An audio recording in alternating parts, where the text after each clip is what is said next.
Amics, amigues, una setmana més tinc el goig de trobar-me amb vosaltres per mitjà d'aquest vídeo.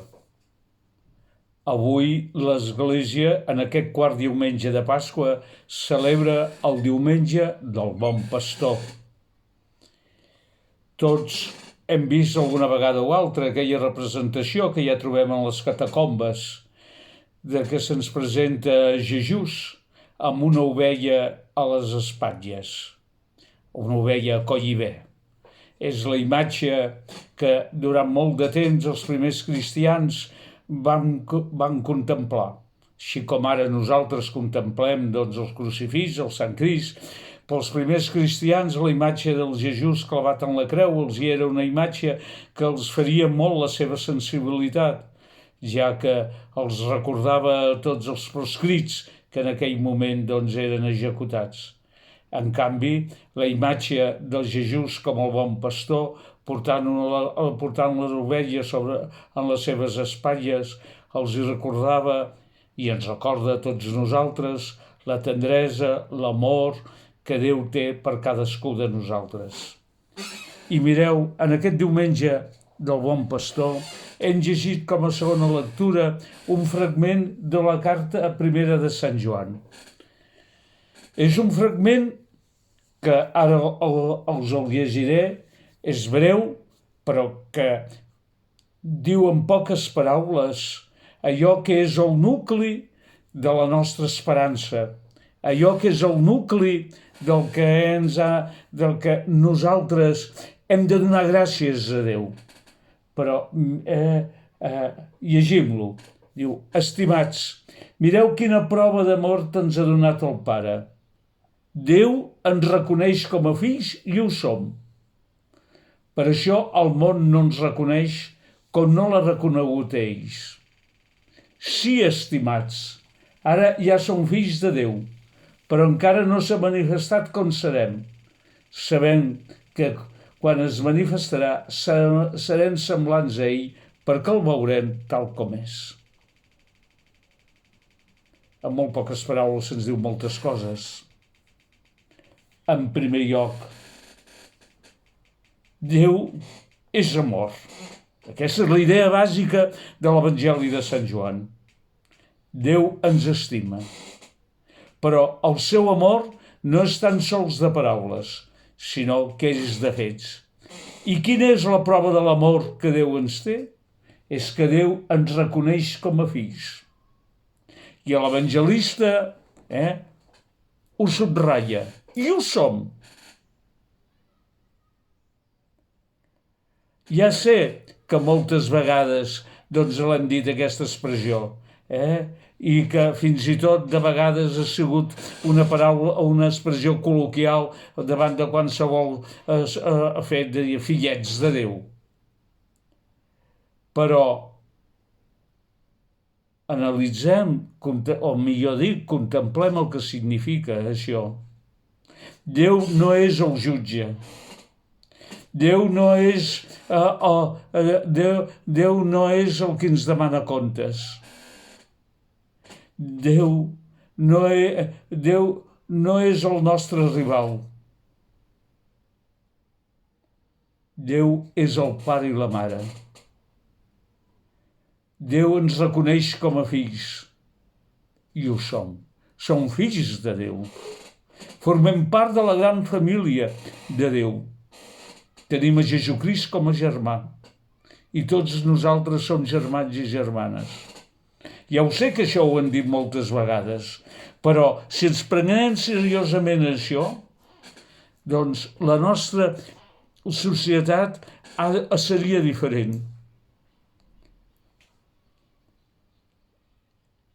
Tots, em sembla que tots, si algú no, dels que m'escolteu, ha sigut així, que em perdoni. Però em sembla que la majoria dels que m'escolteu hem tingut una experiència de pare i mare que, en les seves limitacions, se'ns han cuidat de nosaltres. Nosaltres sabem que el que som ara, en molt el devem a la cura, a la tendresa, a l'estimació que vam rebre dels nostres pares, i estem molt agraïts. No ens imaginem el que seríem nosaltres si no haguéssim tingut un pare, una mare, una família que ens estima.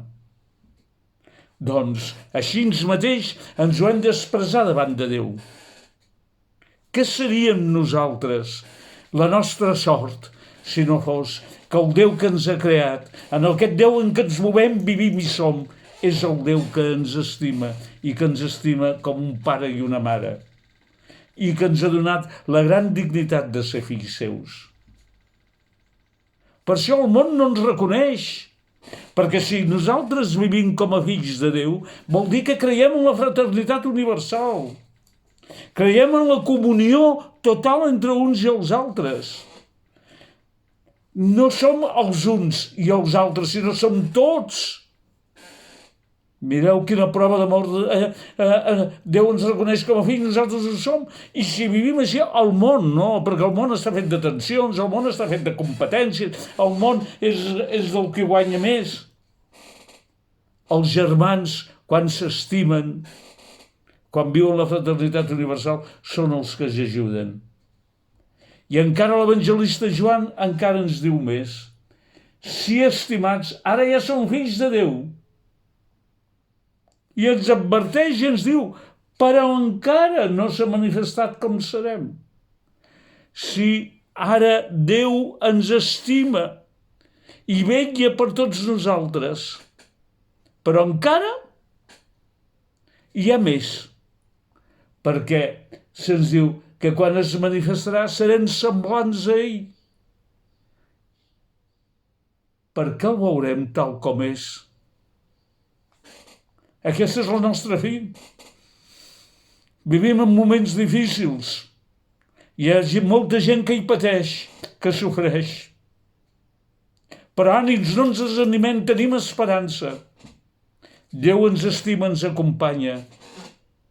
Però al mateix temps Déu ens ha promès que si som fidels fins al final, si vivim aquesta filiació, viurem per ells, com diu el Salm del meu pastor, anys i més anys a casa seva, perquè el veurem tal com és. Una petita confessió.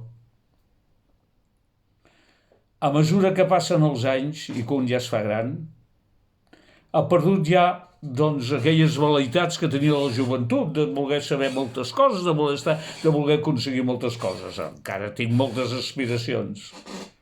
Però cada vegada, a mesura que vaig veient que cada any tinc un any més, el meu desig és poder veure Déu tal com és. Poder viure de la intimitat de Déu. Poder estar al costat d'aquest Déu que eixugarà les nostres llàgrimes. I tot això s'ha manifestat amb el que hem llegit en l'Evangeli. El Senyor és el nostre bon pastor. Ell vetlla per tots nosaltres. Fixeu-vos,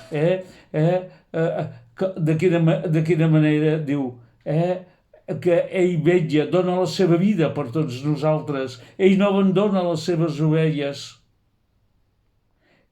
Ell ens reconeix.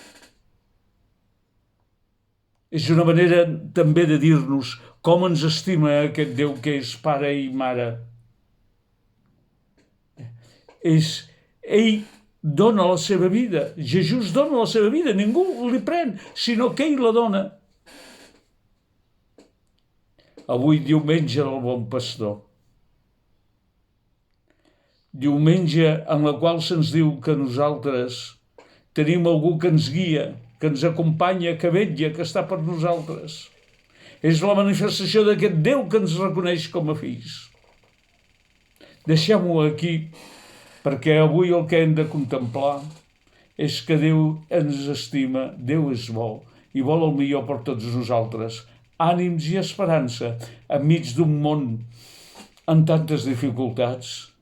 Tenim algú que ens guia, tenim algú que vetlla per nosaltres, algú que ens dona la vida, algú que ens reconeix com a fills i algú que ens dona l'esperança de que un dia veurem a Déu tal com és, que vol dir que viurem en la plenitud de l'amor.